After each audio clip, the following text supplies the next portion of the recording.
నమస్తే welcome to our channel నేను సమ్రీన్ ఈ రోజు మనతో ప్రముఖ సీనియర్ జర్నలిస్ట్ శ్రీరాజ్ రావు గారు ఉన్నారు వారితో మాట్లాడదాం సార్ నమస్తే నమస్తే సమ్రాన్ సార్ జగన్మోహన్ రెడ్డి గారు మీడియాకి వచ్చి సారీ చెప్తున్నారు అలాగే యూట్యూబర్స్ ని కూడా తన వైపు తిప్పుకొని వాళ్ళు ఏం కావాలంటే వాళ్ళకి అవి ఇచ్చేస్తున్నారు దీని వెనకాల ఏముంటుంది సార్ రీజన్ ఏం కావచ్చు ఒకటేంటంటే ఎలక్షన్ టైంలో పార్టీలన్నీ కూడా మీడియాను తమ వైపు తిప్పుకునేటువంటి ప్రయత్నం చేయడం అనేది సహజం అవును కానీ జగన్మోహన్ రెడ్డి విషయానికి వచ్చేటప్పటికి ఈసారి ఆయన తన పందాన్ని మార్చుకున్నారు 2019లో కూడా సోషల్ మీడియా మీద ఆధారపడ్డారు సోషల్ మీడియాను నమ్ముకొని ఆయన అధికారంలోకి రాగలిగారు ఈసారి ఇంకొక అడుగు ముందుకేసి సోషల్ మీడియాలో ఉండేటువంటి పాపులర్ యూట్యూబర్స్ ఎవరైతే ఉన్నారో వాళ్ళందరినీ కూడా తమ వైపు తిప్పుకునేటువంటి ప్రయత్నం చేస్తున్నారు ఇంకొక అడుగు కూడా ముందుకేసి ఆయన మండల స్థాయిలో ఉండేటువంటి కొంతమంది ఎవరైతే కంటెంట్ క్రియేటర్స్ ఉంటారో వాళ్ళని తమ వైపు తిప్పుకునేటువంటి ప్రయత్నం చేస్తున్నారు ఎలా చేస్తున్నారని అంటే ఆంధ్రప్రదేశ్ వ్యాప్తంగా కొంతమంది జర్నలిస్టులు లేదంటే కంటెంట్ క్రియేటర్స్ ఉన్నారు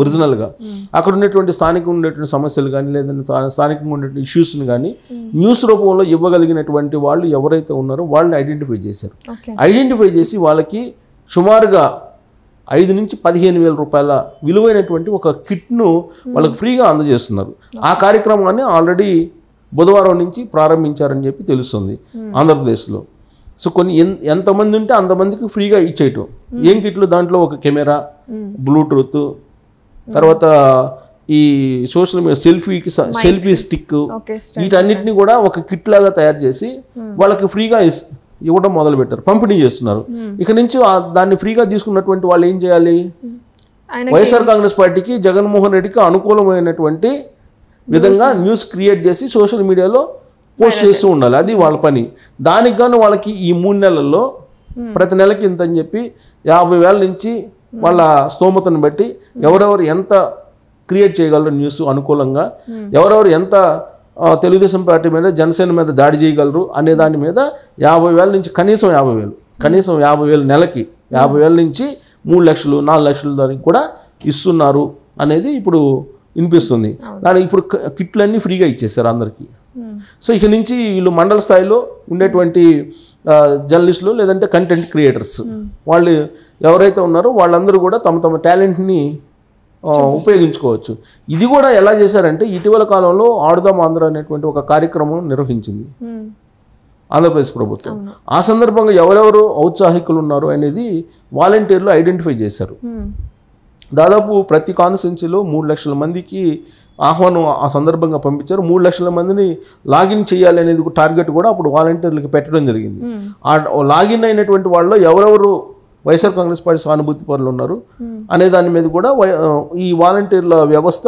ఐడెంటిఫై చేసి సానుభూతి పరులను ఎంపిక చేసి వాళ్ళని కంటెంట్ క్రియేటర్స్గా వాళ్ళకి కొంత ట్రైనింగ్ కూడా రహస్యంగా ఇవ్వడం జరిగింది ఇచ్చి వాళ్ళకి ఫ్రీ కిట్లు ఇచ్చి వాళ్ళకి ఈ 3 నెలల పాటు మినిమం 50,000 నుంచి శాలరీ లాగా ఒక లేదంటే ఒక గిఫ్ట్ లాగా వాళ్ళ గౌరవవేతం లాగా ఇవ్వడానికి వైఎస్ఆర్ కాంగ్రెస్ పార్టీ సిద్ధమైందని చెప్పి ఇప్పుడు ఆల్రెడీ న్యూస్ కూడా వచ్చింది వాళ్ళ పేపర్లో అన్ని పేపర్లో కూడా వచ్చింది సో కొత్త పందాలు ఇప్పుడు జగన్మోహన్ రెడ్డి సొంత డబ్బా కొట్టించుకోవడానికి ఇప్పుడు ఈ మొత్తం రెడీ చేశారో అనేది సో ఆయన చేసినటువంటి లేదంటే ఆయన ఇచ్చినటువంటి పథకాలు ఏదైతే ఉన్నాయో వాటిని బేస్ చేసుకొని ఇవ్వడం న్యూస్ క్రియేట్ చేయడం అనేది ఒకటి సెకండ్ స్టెప్ ఏంటంటే ఇటీవల కాలంలో కొంతమంది యూట్యూబర్స్ పాపులర్గా ఉండేటువంటి యూట్యూబర్స్ ఎవరైతే ఉన్నారో వాళ్ళందరినీ ఐడెంటిఫై చేసి దాదాపు 300 మంది ఉన్నారు పాపులర్ యూట్యూబర్స్ అని చెప్పి ఐడెంటిఫై చేసి వాళ్ళందరికీ కూడా ఇన్వైట్ చేశారు వాళ్ళందరినీ ఇన్వైట్ చేసి వాళ్ళతో ఒక మీటింగ్ పెట్టి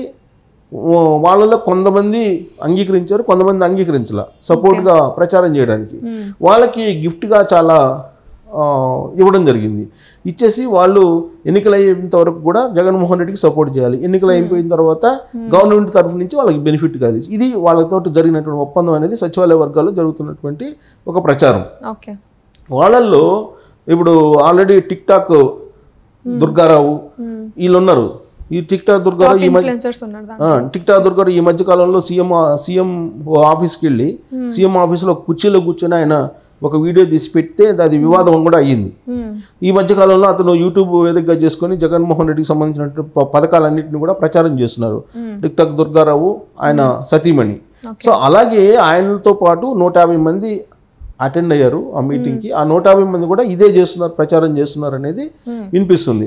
సో వాళ్ళకు ఒక టాస్క్ అప్ చెప్పారు. అలాగే ఇప్పుడు తాజాగా కిట్లు ఫ్రీగా ఇచ్చేసి మండల స్థాయిలో వాళ్ళకు ఒక టాస్క్ అప్ చెప్పారు.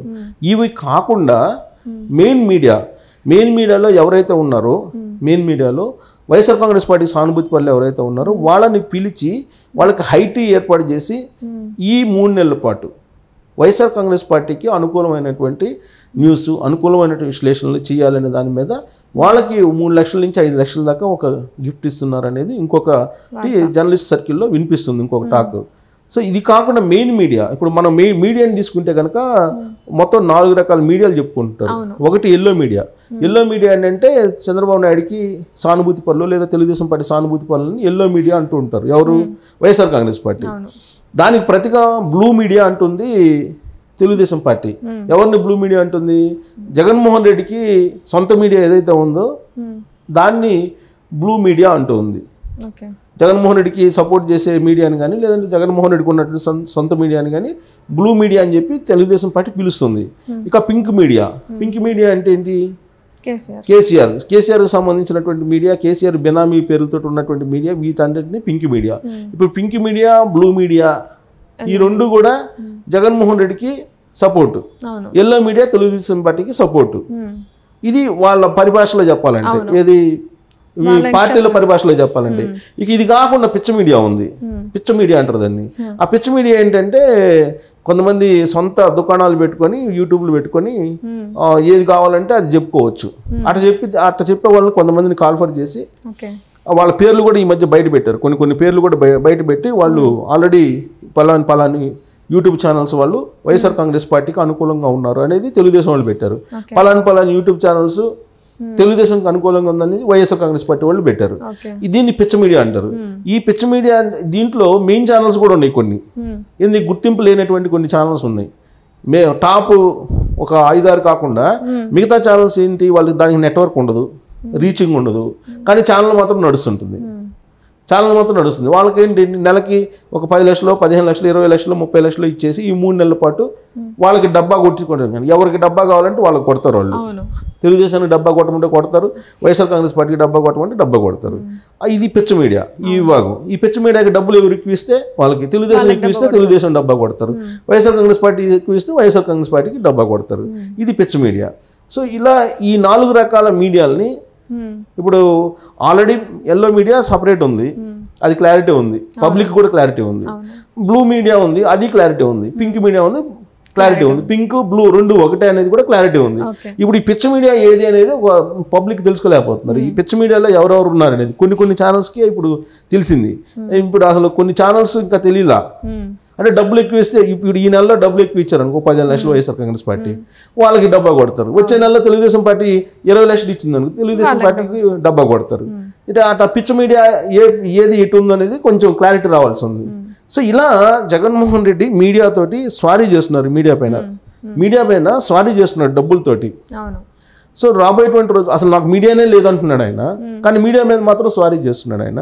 ఈ మీడియా స్వారీ అనేది రాబోయేటువంటి రోజుల్లో ఆయన్ని గట్టెక్కించగలదా అని అంటే కేవలం మీడియా ద్వారానే అధికారంలోకి వస్తారు అనుకుంటే చంద్రబాబు నాయుడు జీవితాంతం సీఎంగా ఉండేవాడు. ఎందుకంటే సాక్షి మీడియా ఈ మధ్య వచ్చింది, 2009, 2008 ప్రాంతంలో వచ్చింది. అంతకుముందు మొత్తం వీళ్ళు చెప్తున్నటువంటి ఎల్లో మీడియానే ఉంది. వీళ్ళు చెప్తున్నటువంటి ఎల్లో మీడియా ఆధారంగానే రాజశేఖర రెడ్డి పాదయాత్ర కూడా చేశారు. ఎల్లో మీడియా రాజశేఖర రెడ్డి పాదయాత్రకు కూడా వాళ్ళు చెప్తున్నటువంటి ఎల్లో మీడియానే ప్రచారం చేసింది. మరి అప్పుడు చంద్రబాబు నాయుడు పర్మనెంట్గా సీఎం కావాలి కదా, కానీ చంద్రబాబు నాయుడు ఓడిపోయాడు కదా మరి. కాబట్టి మీడియాని తన పని తాను చేసుకొని ఇస్తే ఏదైనా ఉపయోగం ఉంటుంది. అలా కాకుండా దాని మీద స్వారీ చేయాలనుకుంటే ఎవరు స్వారీ చేస్తారో వాళ్ళనే మింగేస్తుంది, వాళ్ళే మునిగిపోతారు. మింగేస్తుంది కదా, మీడియా మింగేది, వాళ్ళే మునిగిపోతారు. ఎందుకంటే అసలు విషయం తెలియదు కదా, బయటికి రాదు స్వారీ చేస్తే, మీడియా మీద కట్టడి చేస్తే. సో అలాంటప్పుడు వాళ్ళే నష్టపోతారు. సో జగన్మోహన్ రెడ్డి అయితే ప్రస్తుతం మీడియా మీద అన్ని రకాలుగా స్వారీ చేస్తున్నారు. నేను చెప్పినటువంటి ఇన్ని రకాల మీడియాని ఆయన కంట్రోల్ చేసి కంట్రోల్లో పెట్టుకొని ఆయన ఎన్నికలకు వెళ్తున్నారు. ఏం చేస్తున్నారు చూద్దాం, ఆ స్వారీ ఎంతవరకు పనిచేస్తుంది అనేది వేసి చూడాల్సింది. Okay, thank you so much.